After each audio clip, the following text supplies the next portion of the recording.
नमस्कार दोस्तों। तो आज हम सुनेंगे एक प्रेरणादायक कहानी जिसका नाम है कोयले का टुकड़ा।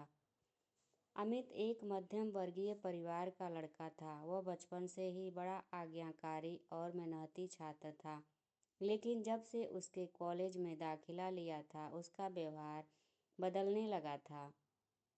अब ना तो वो पहले की तरह मेहनत करता और ना ही अपने माँ बाप की सुनता।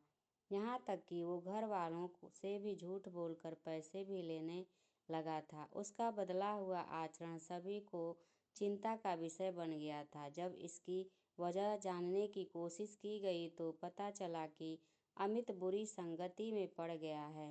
कॉलेज में उसके कुछ ऐसे मित्र बन गए हैं कि जो फिजूल खर्ची करने, सिनेमा देखने और धूम्रपान करने के आदी हैं। पता चलते ही सभी ने अमित को ऐसी दोस्ती छोड़ पढ़ाई लिखाई पर ध्यान देने को कहा, पर अमित का इन बातों से कोई असर नहीं पड़ा। उसका बस एक ही जवाब होता, मुझे अच्छे बुरे की समझ है। मैं भले ही ऐसे लड़कों के साथ रहता हूँ पर मुझ पर उनका कोई असर नहीं होता।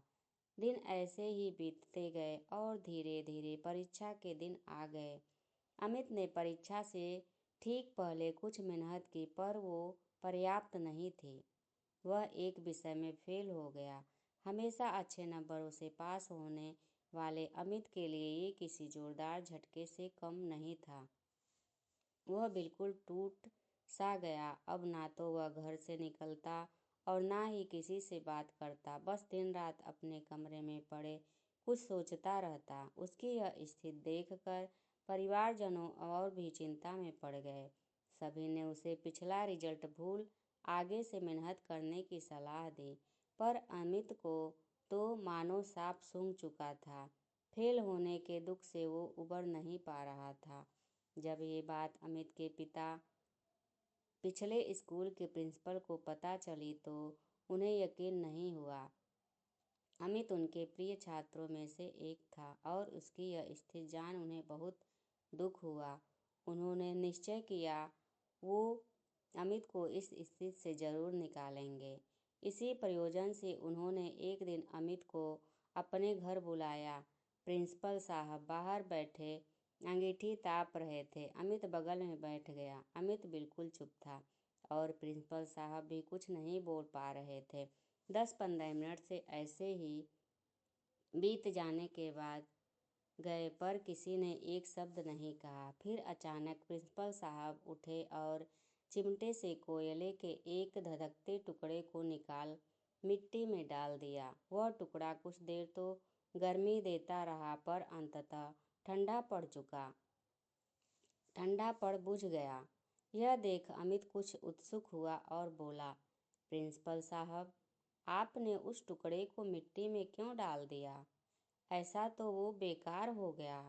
अगर आप उसे अंगीठी में ही रहने देते तो अन्य टुकड़ों की तरह वह भी गर्मी देने का काम आता। प्रिंसिपल साहब मुस्कुराए और बोले, बेटा, कुछ देर अंगीठी में बाहर रहने से वो टुकड़ा बेकार नहीं हुआ। लो, मैं उसे दोबारा अंगीठी में डाल देता हूँ। और ऐसा करते हुए उन्होंने टुकड़ा अंगीठी में डाल दिया। अंगीठी में जाते ही वह टुकड़ा वापस धधक कर जलने लगा और पुनः गर्मी प्रदान करने लगा। कुछ समझे अमित? प्रिंसिपल साहब बोले, तुम उस कोयले के टुकड़े के समान ही तो हो। पहले जब तुम अच्छी संगत में रहते थे, मेहनत करते थे, माता पिता का कहना मानते थे तो अच्छे नंबरों से पास होते थे। पर जैसे वो टुकड़ा कुछ देर के लिए मिट्टी में चला गया और बुझ गया, तुम भी गलत संगत में पड़ गए और परिणाम स्वरूप फेल हो गए। पर यहाँ जरूरी बात ये है कि एक बार फेल होने से तुम्हारे अंदर के वो सारे गुण समाप्त नहीं हो गए। जैसे कोयले का वो टुकड़ा कुछ देर मिट्टी में पड़े होने के बावजूद बेकार नहीं हुआ और अंगीठी में वापस डालने पर धधक कर जल उठा, ठीक उसी प्रकार तुम वापस अच्छी संगत में जाकर मेहनत कर एक बार फिर मेधावी छात्रों की श्रेणी में आ सकते हो।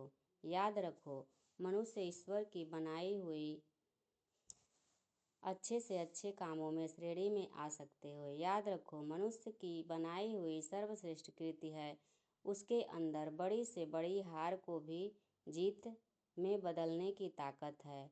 उस ताकत को पहचानो, उसकी दी गई असीम शक्तियों का प्रयोग करो और इस जीवन को सार्थक बनाओ। अमित समझ चुका था कि उसे करना क्या है।